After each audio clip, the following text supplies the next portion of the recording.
Assalamualaikum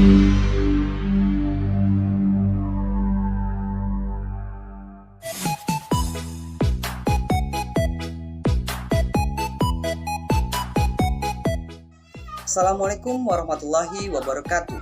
Kami dari kelompok 2 pada kesempatan ini kami akan membahas mengenai kebijakan dan masalah tawuran antar pelajar yang merupakan kelanjutan dari pembahasan kelompok 1. Saya sendiri akan menjelaskan kebijakan pertama dari 3 kebijakan yang telah dirumuskan. Kebijakan alternatif pertama yaitu membuat perjanjian yang harus dipahami oleh pihak-pihak terkait yaitu pemerintah dan sekolah. Di antaranya 1. Sekolah harus mengambil tindakan berupa pendekatan preventif mencakup diantaranya mengetengahkan topik tawuran ini kepada murid dan orang tua dan kemudian menerapkan peraturan tersebut. Yang kedua, jika tindakan preventif kurang dan tawuran muncul kembali, guru harus bisa menangkap situasi tersebut dan mengambil sikap jernih untuk mengatasinya. Yang ketiga, jika berbagai cara untuk menekan tawuran ini masih kurang dan tawuran muncul kembali, maka sekolah harus memiliki pendekatan langsung untuk mengatasi hal tersebut. Yang keempat atau yang terakhir, jika sekolah atau seorang guru menolak untuk mengatasi masalah tersebut, atau jika masalah diselesaikan dengan cara yang salah, atau cara yang dilakukan telah diberikan dampak apapun, maka pemerintah dapat membuat kebijakan berupa diturunkan peringkat atau grade sekolah jika terlibat tawuran tersebut. Selain itu, sekolah tersebut juga dilarang menerima siswa baru selama 3 tahun. Ini supaya tanggung jawab dari pihak sekolah. Terima kasih. Selanjutnya yaitu adalah kerugian dan keuntungan.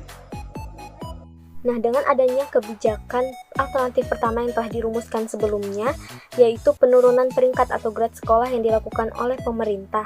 Nah, hal ini dapat membuat pihak-pihak sekolah lebih bertanggung jawab dengan memperketat pengawasan dan pendidikan siswanya, sehingga dapat mencegah terjadinya tawuran antar pelajar.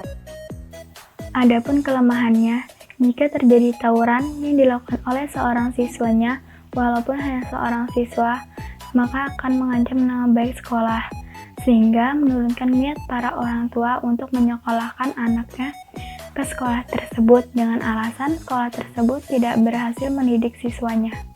Selanjutnya yaitu pada kebijakan alternatif yang kedua, kami memilih boarding school atau sekolah berasrama, di mana sekolah berasrama ini sendiri pasti memiliki kedisiplinan dan juga waktu yang sangat teratur. Karena hal itulah, mereka pasti mempergunakan waktu dengan sebaik mungkin dengan kegiatan-kegiatan yang positif. Misalnya saja seperti sekolah pesantren yang menggunakan waktu yang sangat padat. Pada pagi hari sampai pada sore hari, pasti mereka melakukan kegiatan sekolah seperti biasanya. Dilanjutkan pada setelah maghrib, mereka melakukan sekolah keagamaan. Setelah itu, setelah sholat isya, pasti mereka melakukan atau mengerjakan tugas-tugas yang telah diberikan oleh sekolah. Dilanjutkan pada jam 12 malam atau jam-jam tertentu di mana peraturan berasrama itu sendiri mereka melakukan kegiatan-kegiatan keagamaan lainnya. Hal ini tergantung pada sekolah berasrama bagaimana peraturannya.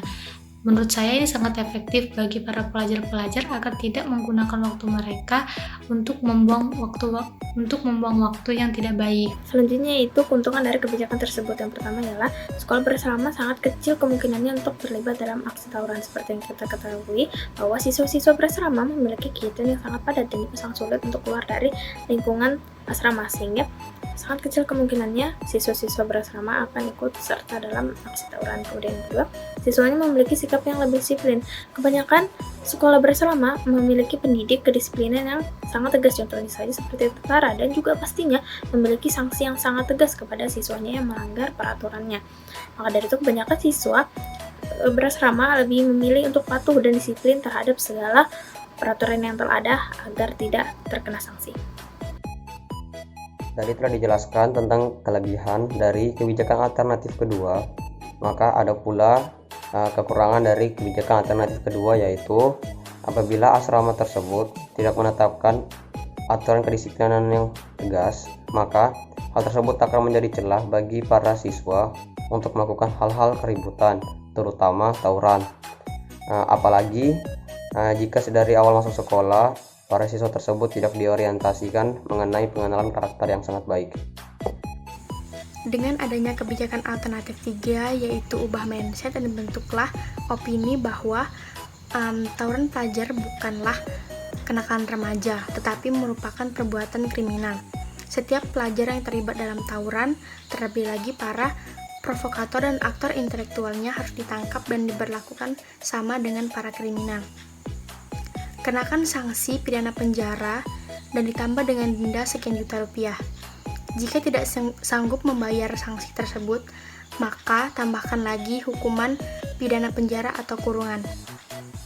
Para provokator dan aktor intelektual serta pembunuh harus mendapatkan hukuman yang lebih berat.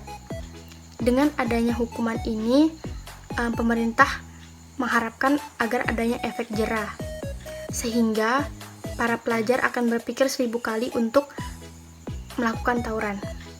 Selanjutnya yaitu tentang kebijakan yang ketiga. Keuntungan dari kebijakan tersebut dengan mengubah pola mindset pikiran para siswa dan para pelajar bahwa tawuran antar pelajar sendiri merupakan tindakan yang melanggar hukum atau tindakan kriminal.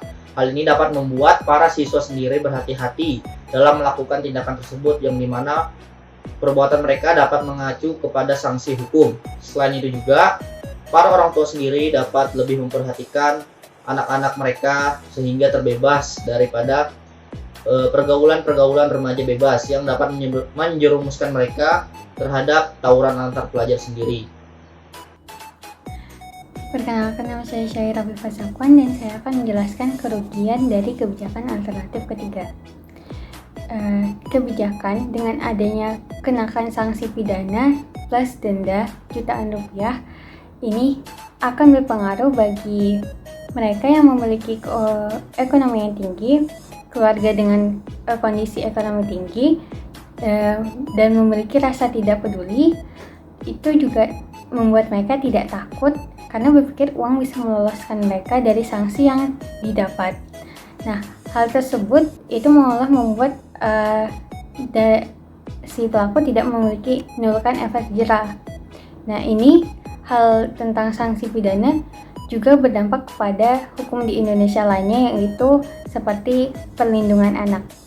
Sekian dari saya. Wassalamualaikum warahmatullahi wabarakatuh.